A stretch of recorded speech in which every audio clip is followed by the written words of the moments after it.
ఏలూరు జిల్లా లింగపాలెం మండలం బోగోలు గ్రామంలో 100 మంది వైసీపీ నేతలు జనసేన పార్టీలో చేరారు.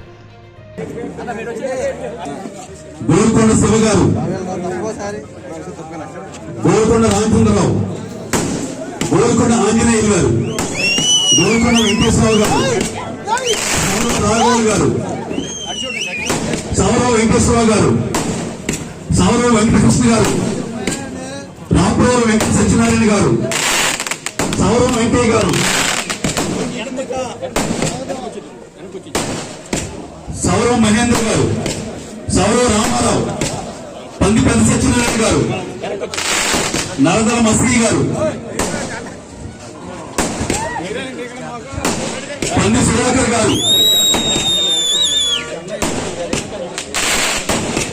కొడకల్ల కోటి గారు, పంది ప్రసాద్ గారు, చిలుకుపత్రుల పవన్ గారు, మట్టా వెంకటేశ్వరరావు గారు, వారితో పాటు వారి బృందం కూడా